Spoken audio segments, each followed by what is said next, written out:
Olá a todos, eu sou o Carlos e você está no canal Livros e E-Books. Se é a sua primeira vez aqui, está chegando no canal agora, seja muito bem-vindo, espero que goste do vídeo. Te convido também a dar uma olhada no conteúdo que já foi publicado e, se interessar, fazer a sua inscrição e ativar o sininho para receber as notificações todas as vezes que eu lançar um vídeo novo. Como eu faço todos os meses, eu vou mostrar para vocês o que foi que eu li agora no mês de março. O primeiro livro que eu quero mostrar foi mais uma leitura conjunta com a minha esposa. Quem me acompanha aqui há mais tempo sabe que eu venho fazendo várias leituras bastante interessantes junto com ela. E dessa vez nós lemos um livro espírita, Do Calvário ao Infinito, que é um romance supostamente ditado por ninguém menos que Victor Hugo a Zilda Gama, uma médium mineira nascida em 1878, que foi também poetisa, contista, uma das pioneiras na luta pelo voto feminino aqui no Brasil. Ela recebia mensagens psicografadas desde jovem e em 1916 ela recebeu uma mensagem de que psicografaria um grande romance, um romance de um grande escritor. E para sua surpresa, o autor da obra era o Victor Hugo, de quem ela psicografou então 5 romances. Esse foi o segundo, publicado em 1944. É um romance com o objetivo principal de mostrar a lei de causa e efeito, ou seja, tudo que a gente planta, a gente colhe, seja nessa vida ou em outra, mas também que todo mundo tem direitos iguais, né? Tem igualmente o direito de conquistar sua evolução e seguir adiante. O livro é dividido em 7 partes e começa em uma aldeia muito pobre da Rússia, no século XIX, com o menino Pedro Ivanovich, que é um órfão de 10 anos de idade, mais ou menos, que foi abrigado no lar do senhor Peterhoff, que tem um filho da mesma idade do Pedro, que é o André, e ele é muito invejoso. E o Pedro passa nesse lar por muitas privações, muitas dificuldades, durante todo o tempo que ele fica com essa família. Mas acaba acontecendo várias situações e, como consequência de um ato impensado, ele acaba tendo que deixar esse local, assumir uma nova identidade, tentando fugir da responsabilidade do que ele fez. Mas a vida acaba dando voltas, ele acaba sendo encontrado e vem aí a cobrança. Ele acaba morrendo e volta, então, numa outra encarnação, numa outra vida, na qual ele vai encontrar várias pessoas que fizeram parte de uma vida anterior e que agora, então, terão a oportunidade de acertar as suas diferenças. É um livro bem interessante que nos faz pensar, né, como as coisas que acontecem na nossa vida não são aleatórias, mas acontecem para auxiliar na nossa evolução e também é como todo mundo, por pior que seja ou que pareça ser, tem os mesmos direitos e as mesmas oportunidades de melhorar moralmente, de ascender moralmente. De qualquer modo, sem entrar no mérito da veracidade, da autoria ou não do Victor Hugo, eu devo admitir que o estilo é bem parecido. É uma história muito triste, mas também muito bonita. No projeto O Pior de Agatha Christie, que eu leio um livro por mês, considerado ali entre os piores da autora, eu li A Casa Torta, que, para minha surpresa, é considerado pela própria autora um dos seus melhores trabalhos. Em uma mansão inglesa, né, um multimilionário diabético é morto com uma injeção de um outro medicamento no lugar da insulina, e embora todas as evidências apontem para a jovem viúva, o assassino pode ser qualquer um dos moradores da casa, qualquer um dos outros parentes que moram na casa. O intrigante é que todos ali parecem que gostavam muito do velho e ninguém tem motivo para cometer o crime. Por acaso, o filho do inspetor da Scotland Yard, que é encarregado do caso, é namorado da neta desse milionário. E porque ele tem esse acesso mais íntimo à família, ele é utilizado pelo pai como um informante. E tenho que admitir que foi uma grande surpresa encontrar esse livro, né, na lista de piores, porque eu achei um livro excelente, mesmo não tendo nenhum dos grandes famosos personagens da escritora. Mas ele tem todos os ingredientes que fazem a leitura dos livros da Agatha Christie ser deliciosa, né? Então tem personagens interessantes, uma trama bem desenvolvida, cenas que seguram o interesse da gente até a última página e um final bastante surpreendente e bem controverso. Esse livro já tem um vídeo exclusivo, o link está aí em cima e também na caixa de descrições. Convido a todos para darem uma olhada. O próximo livro também foi uma grata surpresa, 3 novelas femininas de Stefan Zweig. Eu sempre ouvi falar bastante desse escritor austríaco que suicidou-se aqui no Brasil e ficou muito famoso por seus ensaios e biografias. Mas só recentemente é que eu fiquei sabendo que ele também escreveu ficção e resolvi conhecer. E nesse livro estão reunidas 3 novelas maravilhosas, né? Cada uma tendo como protagonista uma mulher que, de uma forma ou de outra, em situações bem diferentes, desafiam o comportamento esperado das mulheres no início do século XX. Esse autor é considerado por muitos, inclusive pelo Freud, o pai da psicanálise, de quem ele era amigo pessoal, o Freud o considerava como o escritor que melhor sabia retratar a alma e os conflitos femininos, né? E isso com uma escrita maravilhosa, muito poética, muito elegante, mas ao mesmo tempo muito fácil de ler.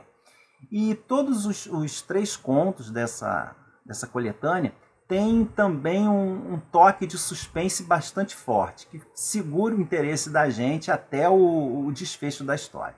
O Stefan Zweig, só com esse livrinho, já se tornou um dos meus escritores favoritos. E também já tem vídeo sobre esse livro aqui no canal. Vou deixar também o link aí para quem tiver a fim de dar uma olhada. Outro dos meus autores favoritos, que também esteve presente esse mês numa leitura conjunta com a Lê Docena, do canal Portão Literário, a Cris, do canal Relivrando, e a Leila Cardoso, do extinto canal Livros e Scrap, foi o clássico Naná, do Émile Zola. É um livro de 1880 que conta as aventuras de uma prostituta parisiense que conquista todos os homens da cidade com sua extrema beleza e sensualidade, ao mesmo tempo que os explora e conduz muitos deles à ruína. Logicamente, por se tratar de um livro naturalista, ele coloca todas as situações bem às claras, ele expõe mesmo a perversão, a imoralidade que imperava entre as classes mais abastadas da Paris do século XIX. É um livro quase episódico, mostrando os altos e baixos da protagonista, né? Sua carreira no teatro de variedades, seu casamento mal sucedido, seu luxo, a vaidade desenfreados e os relacionamentos amorosos de todo tipo. É um livro assim, com altos e baixos, mas no geral ele é muito bom e o final dele é surpreendente, é genial. Em breve deve sair um vídeo para ele, fiquem de olho aí no canal. Aliás, se você ainda não é inscrito no canal, aproveite para fazer sua inscrição agora mesmo, ative o sininho para ficar sabendo em primeira mão quando sair vídeo novo. O próximo livro fez parte não só de uma, mas de 2 leituras coletivas. Uma delas, que também vem sendo promovida comigo, em parceria com a Lê Docena, mas é aberta para quem quiser participar. E a outra foi promovida pela Virgínia, do canal Livros da Tuca. Foi o Crepúsculo e a Aurora, o livro mais recente do Ken Follett. E apesar de ser um calhamaço, ele tem 704 páginas, é uma leitura empolgante, daquelas que não dá para largar. E esse livro, que começa no ano de 997 d.C., a gente acompanha a trajetória de 3 personagens principais. Um jovem construtor de barcos, que depois de um ataque viking, ele vê sua terra destruída e ele é forçado a se mudar com a família para um local bem inóspito e se transformar em agricultor, que é uma coisa para a qual ele não tem a mínima aptidão. O segundo personagem é um monge que sonha em transformar sua abadia em um centro de estudos conhecido na Europa inteira. E o terceiro é uma jovem, uma nobre normanda, que desafia os pais para se casar com um homem que ama, mas assim que chega à Inglaterra, ela acaba envolvida numa disputa bastante violenta pela autoridade, né? Ela se casa com o chefe ali do local, mas ela percebe que ela não tem todo o poder que ela imagina que teria e que qualquer passo em falso que ela der pode ser bastante catastrófico. E isso numa época em que as pessoas, os homens que estão no poder, fazem a chamada justiça com seus próprios interesses, né? Ignorando o povo, muitas vezes desafiando o poder do próprio rei. Eu ainda não fiz vídeo sobre ele, mas os outros 3 livros da saga já têm vídeo exclusivo. E aqui vale lembrar também para dar uma olhada nos outros canais citados, todos os links estão aí na caixa de descrições. E por falar em leitura conjunta, deixo o convite para quem quiser nos acompanhar, a mim, a Ledocena, na leitura que nós vamos fazer agora no mês de abril, do clássico Por Quem os Sinos Dobram, do Hemingway. Então, se você tem esse livro aí parado e ainda não se animou para começar a ler, essa é a hora. Venha ler com a gente, é só entrar em contato comigo ou com a Alê, tá? E a gente inscreve vocês no grupo. Vamos fazer essa leitura juntos. Esses foram os livros com leitura concluída no mês de março. Mas eu tenho ainda 2 outras leituras que estão em andamento, que vão levar ainda um tempinho. O primeiro deles é A Torre do Orgulho, da Barbara Tuchman. Esse livro excepcional, que eu já venho falando nos últimos meses, que mostra, através de vários ensaios, a situação política, econômica, social e os problemas particulares dos vários países nos anos que antecederam a Primeira Guerra. E que, segundo a autora, tiveram tanta ou até mais importância do que as decisões políticas dos governantes, né, que levaram àquele conflito. Nesse mês eu li o capítulo 3, que fala dos Estados Unidos, que justamente na virada do século XIX para o século XX, deixaram de lado os ideais de liberdade, de não intervenção internacional, lá da sua declaração de independência. E começaram aí um imperialismo disfarçado, motivado pelo desejo de expansão comercial, porque já era um país bastante rico. E os Estados Unidos, que até então era um país visto pela comunidade internacional como modelo de respeito pela liberdade alheia, e nem marinha possuía, em poucos anos tornou-se uma potência naval. E mesmo com uma forte oposição de alguns membros do Congresso, especialmente o Thomas Reed, que é bem falado aqui, o país constrói então uma armada poderosa, acaba entrando numa guerra com a Espanha, com o pretexto de ajudar Cuba na sua independência. Mas quando essa intervenção passou a ser nas Filipinas, que é uma outra colônia, então colônia da Espanha, começou ali uma guerra bastante sangrenta, que culminou com a declaração de submissão do país aos Estados Unidos. E isso, então, foi o pontapé inicial a uma política de anexação de vários territórios, como Havaí, como Porto Rico, e começou, então, essa política intervencionista do país que mudou totalmente a face da história mundial. Então, é um livro maravilhoso, estou gostando muito de fazer essa leitura. E eu continuo também com a minha esposa a leitura do Contos de Fadas em suas versões originais. E está sendo uma delícia relembrar ou conhecer algumas dessas histórias que fizeram parte da nossa infância. Algumas eu conhecia, outras não.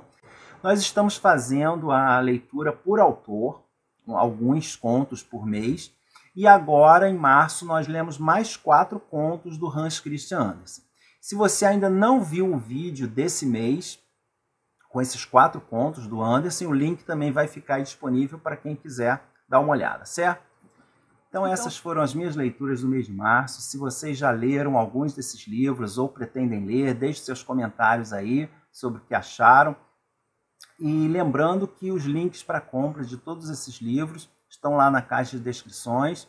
Fazendo a compra utilizando esse link através da Amazon, eu faço a doação da minha comissão para algumas entidades de assistência e em nome delas eu agradeço a todos que puderem fazer a compra utilizando esses links, tá ok? Então é isso, muito obrigado para todos e a gente se vê no próximo vídeo. Um grande abraço.